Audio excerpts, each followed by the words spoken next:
అన్నదాత సుఖీభావ పథకం కింద ప్రతి రైతుకు ఏటా 20,000 రూపాయల అందించేలా కేటాయింపులు చెప్పామనడానికి గర్విస్తున్నాం అధ్యక్ష. మా ప్రభుత్వం వ్యవసాయ రంగానికి ఊతమిచ్చేందుకు రాష్ట్ర వ్యాప్తంగా 21.87 లక్షల వ్యవసాయ పంపు సెట్లకు 9 గంటల ఉచిత విద్యుత్తుని సరఫరా చేస్తోంది. చేపల వేట నిషేధ కాలంలో మత్స్యకారులకు అందించే ఆర్థిక సహాయాన్ని 10,000 రూపాయల నుండి 20,000 రూపాయలకు రెట్టింపు చేస్తామనే మేనిఫెస్టోలోని మరొక హామీని నెరవేర్చడానికి తగిన కేటాయింపులు చేశామని సంతోషంగా ప్రకటిస్తున్నాం. 25-26 ఆర్థిక సంవత్సరానికి వ్యవసాయం మరియు అనుబంధ రంగాలకు 13,487 కోట్ల రూపాయల కేటాయింపును ప్రతిపాదిస్తున్నాను. పౌర సరఫరాల శాఖ కాలే కడుపుకు పట్టెడన్నం పెట్టడమే మా సిద్ధాంతం అని చెప్పిన శ్రీ నందమూరి తారక రామారావు గారు దాన్ని నిజం చేసే దిశగా 94లో సంవత్సరంలో 2 రూపాయలకే కిలో బియ్యం పథకం ప్రవేశపెట్టారు. దేశం మొత్తం ఈ నమూనానే అనుకరించింది. మన రాష్ట్రంలో ప్రారంభమైన ఈ పథకం 3 దశాబ్దాల తర్వాత జాతీయ ఆహార భద్రతా చట్టం 2013 రూపకల్పనకు ఆధారమైంది.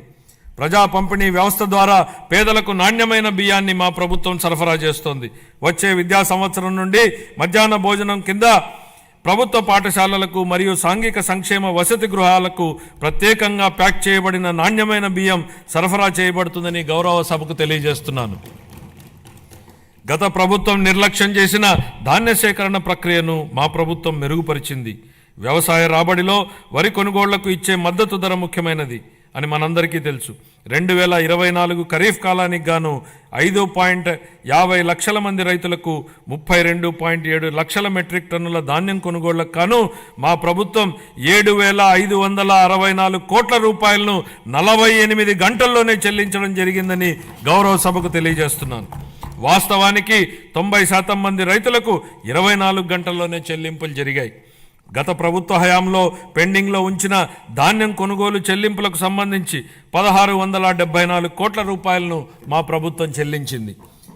తన సోదరీమణుల వంటింటి కష్టాల నుండి గట్టెక్కించడానికి మన గౌరవ ముఖ్యమంత్రి గారు 1999 సంవత్సరంలో దీపం పథకాన్ని తెచ్చారు. ఆ పథకం సాంప్రదాయ కట్టెల పొయ్యి వాడకం నుండి ఎల్పిజి సిలిండర్ల వాడకం వైపుకు పేద మహిళలు మారడానికి దోహదం చేసింది. మహిళలు మహారాణులు అనే విశ్వాసంతో మా ప్రభుత్వం ఆ వారసత్వాన్ని నేడు కొనసాగిస్తూ దీపం 2.0 పథకాన్ని ప్రారంభించింది. ఈ పథకం కింద 90.1 లక్షల మందికి అర్హులైన లబ్ధిదారులకు సంవత్సరానికి 3 ఎల్పిజి సిలిండర్లను మా ప్రభుత్వం ఉచితంగా అందిస్తోంది. ఈ 25-26 ఆర్థిక సంవత్సరానికి గాను దీపం 2.0 పథకం కోసం 2,601 కోట్ల రూపాయల కేటాయింపును ప్రతిపాదిస్తున్నాను. ఈ ఆర్థిక సంవత్సరానికి గాను పౌర సరఫరాల శాఖకు 3,806 కోట్ల రూపాయల కేటాయింపును ప్రతిపాదిస్తున్నాను. సంక్షేమ రంగం ప్రజలకు సామాజిక సంక్షేమాన్ని అందించడమే అధికారం యొక్క ఏకైక విధి బెంజమిన్ డిస్రేలి అన్నారు. స్వర్ణాంధ్ర విజన్ 2047 లక్ష్యాలకు అనుగుణంగా మేనిఫెస్టోలో ఇచ్చిన మా హామీలను అమలు చేస్తూ బడుగు బలహీన వర్గాల సంక్షేమానికి మా ప్రభుత్వం పెద్దపీట వేస్తోంది.